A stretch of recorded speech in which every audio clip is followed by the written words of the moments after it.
This week on bigenderdotnet, Nura wants to know, what are we passionate about, and how do we respond to people who suggest that we're not real transgender people? Well, first and foremost, let me say that in my life, I don't really encounter people confronting me and saying that I'm not a true, real transgender person. Um, I mean, most of the people I know are just regular old cisgender people. I do know some people from the local trans support group, and I've got some friends who are gender variant. But for the most part, people I know base their idea of what I am around me, and we just kind of roll with it as best we can. Uh, However, I have seen, particularly on the internet, there are some people out there who um, will say, I am true transsexual or I am true transgender or something like that, and people who don't fit into their concept uh, are, not the real thing. Well, I basically figure these people can go fuck themselves because they've got their own issues, and that's how they choose to deal with them. Um, I mean, you know, there's nothing wrong with letting those people just go fuck off, and we do our thing and they do their thing.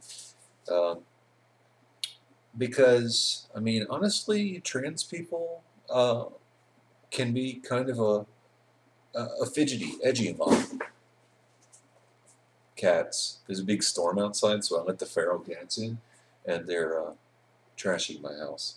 So please don't think of it as me committing bad videography. It's me being compassionate to these frustrating ass animals. Now, back to what I was saying.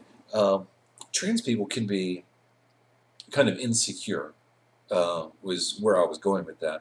And I mean, particularly for male to females, the murder rate is really high, and there's just a lot of stuff that's on people's minds, and people are afraid of losing family and friends and jobs and everything. And if it makes somebody feel better to say, oh well, these bigender people aren't, uh, you know, like me. If that helps, then hey, go for it. Um, it can be irritating when people do stuff like that, but sometimes maybe people feel like that's what they've got to do to get through the day, and I don't want to rob that from them. However, there's kind of a logical fallacy involved if you really want to try to take it seriously.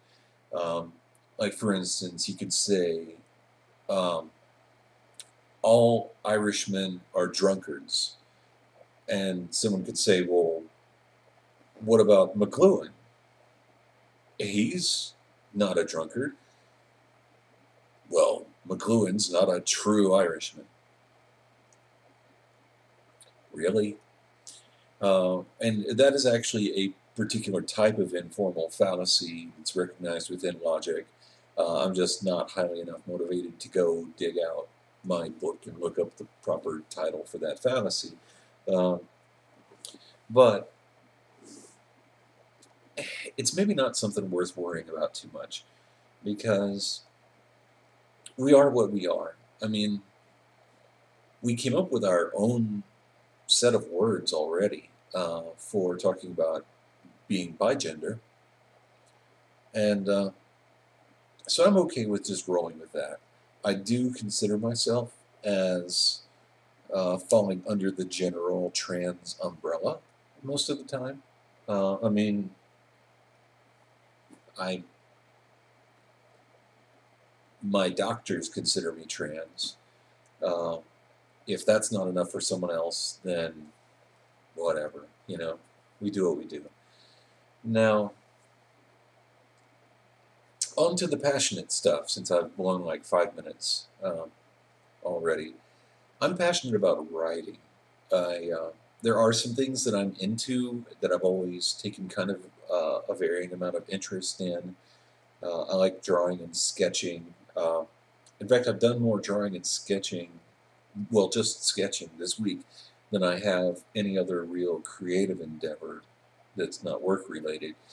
But taken as a whole, I'm really into writing. I write material for these YouTube videos. I write blog posts, poetry. I've written a one-act play, um, short stories, essays, just all kinds of stuff. I really, really love writing, and I think I'm pretty good at it.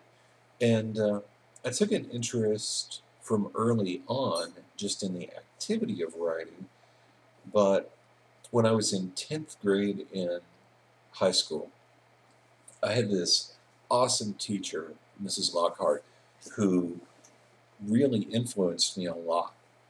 And she came up with these writing exercises every single day, or nearly so, to get the creative juices flowing, keep us using the language creatively, to get the most out of our education time during class. And I would say my interest and passion for writing was catalyzed more during that period than just about any other period of my life. Um, there have been some other periods where it's really, really taken a major boost, like my freshman year of college was a huge period of writing development for me. But that's pretty much my story, and I'm sticking to it. So what about you? On either topic, any of the above, or make up your own. We'd love to see some comments and get involved. Show us some love. Uh, we will see you soon, and I can't wait to see what everyone else has got.